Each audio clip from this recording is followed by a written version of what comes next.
As the new year approached, I had no idea that my marriage was unraveling beneath my feet. My wife, whom I had loved and trusted for years, had been hiding something from me, at the very least, an emotional affair, though my gut told me it was more. On New Year's Eve, she told me she wanted to have a drink with a female coworker, someone I knew and trusted. I had no issue with it.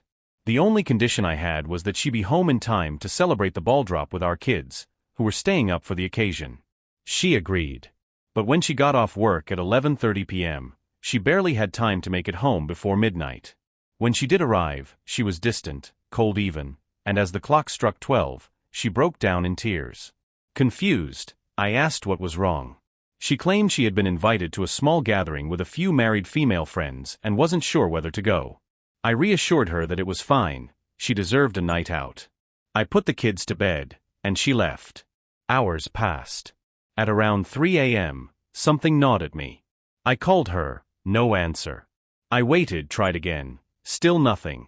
I called the friend she was supposed to be with, but she didn't pick up either. Then minutes later, my wife finally responded with a text. Yeah, I'm still coming home tonight. We're still drinking. The unease I felt turned into something heavier, something undeniable. For the first time in over a decade together, I acted on an instinct I had never felt before. I checked our phone records.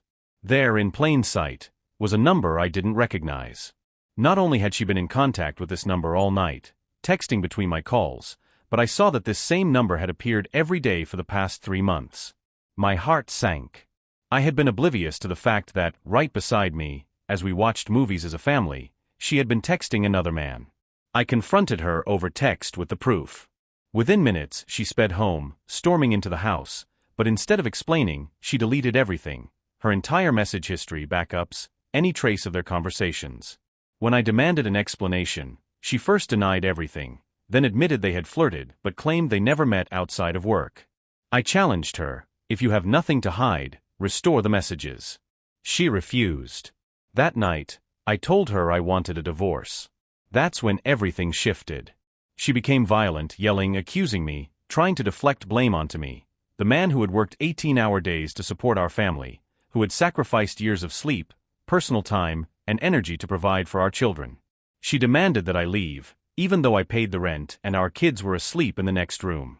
I refused. We slept in separate rooms, and by morning, she acted as if nothing had happened. When I brought it up again, she feigned ignorance, pretending she couldn't remember the fight. But I wasn't about to let it slide. I showed her the phone records again. This time, she admitted who the man was, her direct subordinate at work. She insisted they had never done anything beyond texting, but her actions screamed otherwise. Not only had she erased their conversations, but she had also deleted chunks of messages from her friends around that time. Why would she do that if there was nothing to hide? Digging further, I found photos she had taken that night, images that had been saved on her Google Drive but deleted from her phone. The most damning clue was a 2-hour gap in their text conversation. They had been texting constantly, until suddenly, for 2 hours, nothing. Then, around 3 a.m., just as I began calling her, the texts resumed. My gut told me exactly what had happened. She had left her friends gathering to meet him. Whether she went to him first or left midway to see him, I couldn't say. But the pieces fit too perfectly. Despite everything, she suddenly became the wife I hadn't seen in years.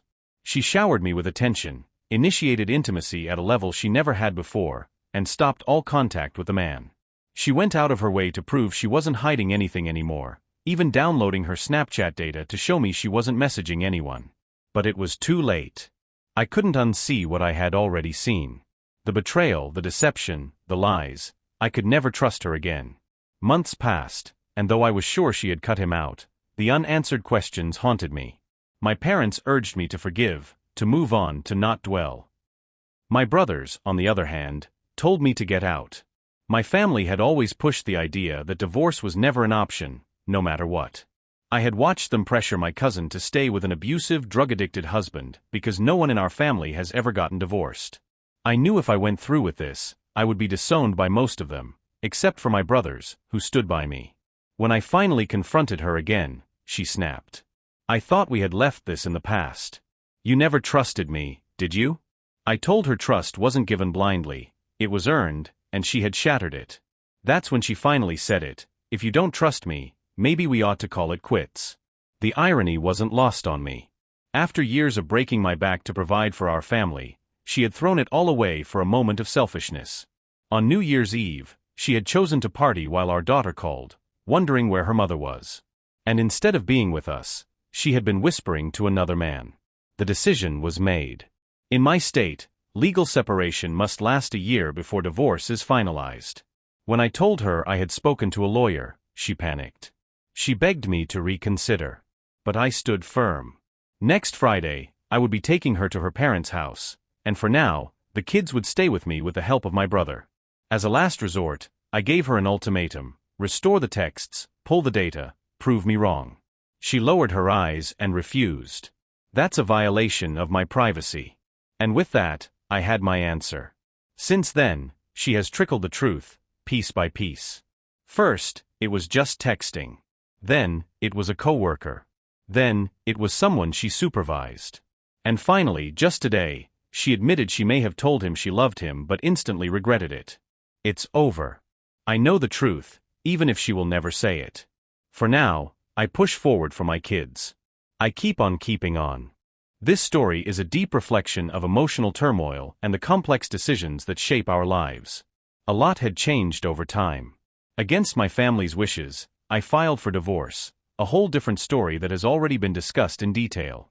We were separated, but legally, the divorce couldn't be finalized until we had spent a year apart. When I made the decision to leave, she begged and pleaded for me to reconsider. She cried, desperate for me to stay, insisting that I was throwing away everything over a small mistake. Funny how she saw a 3-month-long affair as just a mistake. Regardless of everything, I focused on spending time with my kids. She had the option to see them on weekends, but she had only shown up a couple of times. I wish I could say I had completely moved on, but healing is still a process. I truly loved her, and I wish things had turned out differently, but trust, once broken, is impossible to restore. She tried everything to make me stay, even using sex as a bargaining chip. The day she finally confessed everything, I came home to find her dressed up like never before, ready to seduce me. I refused. She even went as far as offering to give me oral sex every day for the rest of our lives if I stayed. It was pathetic. Since then, I've been focused on work and taking care of the kids. If I'm being honest, it's harder on them than it is on me. They're too young to understand, and I haven't had the heart to tell them that we will never be a functional family again. I just tell them that their mom is working through some things. As for my family, they completely cut me off the moment I told them I was filing for divorce. Not once have they called to check on me or even on my kids. But I've been managing with the help of my brother and a few close friends. A few ex-girlfriends have reached out, wanting to catch up, but I'm not in that headspace. Right now, my focus is on myself and my kids. That's where things stand.